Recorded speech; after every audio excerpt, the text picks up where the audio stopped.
ప్రజాస్వామ్యానికి విఘాతం కలిగించే మాటలు ఎవరు మాట్లాడినా తప్పే. ముఖ్యంగా చంద్రబాబు గారు అర్థం చేసుకోవాల్సింది ఏంటంటే, మీరు ఇప్పుడు ప్రభుత్వాన్ని ఏర్పాటు చేశారు. ఆంధ్రప్రదేశ్ రాష్ట్ర ప్రజలందరికీ కూడా మీరు ముఖ్యమంత్రి. టీడీపీ పార్టీ ముఖ్యమంత్రి కాదు మీరు.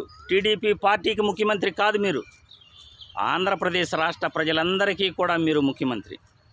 ఆంధ్రప్రదేశ్ రాష్ట్ర ముఖ్యమంత్రి అని అంటే ప్రజలందరినీ కూడా మీరు సమానంగా చూడవలసిన బాధ్యత మీపై ఉంది.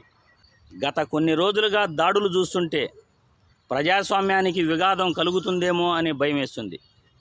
నిన్న మీ మంత్రులు మాట్లాడిన మాటలు చూస్తుంటే అసలు మీరు అధికారంలోకి వచ్చింది దాడులు చేయడానికా లేకపోతే మంచిగా పరిపాలించడానికా అనేది మీరు అర్థం చేసుకోవాలి. ప్రజలు మీకు అధికారం ఇచ్చారు, ఆ పాలన బాగలేదు, మీరు పరిపాలించండి, మీరు మంచిగా పరిపాలించండి అని మంచి మెజార్టీ మీరు ఇచ్చారు.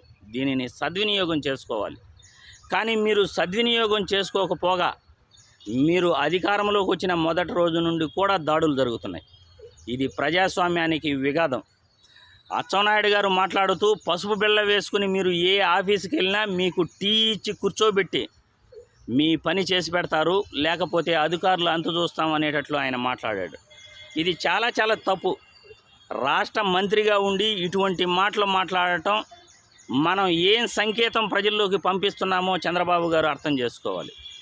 అనిత గారు మొన్న మాట్లాడుతూ రాత్రి 8 గంటల తర్వాత 8 నుండి 9 గంటల తర్వాత గుంపులుగా ఎవరైనా చీకట్లో ఉన్నా, మీకు ఎవరిపైనైనా పిల్లలపై అనుమానం వచ్చినా మీరు చర్యలు తీసుకోండి అన్నారు. చాలా చాలా మంచి విషయం. మళ్ళీ నిన్న మాట మార్చేశారు. వైసీపీ కార్యకర్తల్లాగా ఉద్యోగస్తులు పనిచేస్తున్నారు అని అనటం మీరు ఏం సంకేతం ఇస్తున్నారు?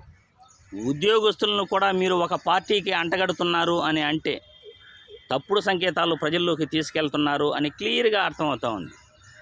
మీరు అధికారంలోకి వచ్చింది మంచి పరిపాలన అందించాలి, గ్రామాలలో రోడ్లు వేయాలి, నీటి సదుపాయాలు కల్పించాలి, శాంతి భద్రతలకు విఘాతం కలగకుండా ప్రజలకు రక్షణ కల్పించాలి, విద్య ఆరోగ్యంపై దృష్టి పెట్టాలి, పరిపాలనలో నిత్యావసర వస్తువుల రేట్లు ఎలా ఉన్నాయి, ప్రజలకు ఆరోగ్యం ఎలా అందుతుంది, విద్య మనం ఏ విధంగా అభివృద్ధి చేయాలి, ప్రజలు ఏ విధంగా వాళ్ళు కష్టాలు పడుతున్నారో దానిపైన దృష్టి పెట్టి పరిపాలన సాగించాలే కానీ ఇటువంటి దాడులు చేయటం, మంత్రులు నోటికొచ్చింది మాట్లాడటం కూడా ప్రజాస్వామ్యానికి విరుద్ధం అని ఈ వీడియో ద్వారా చంద్రబాబు గారికి తెలియజేస్తున్నాం.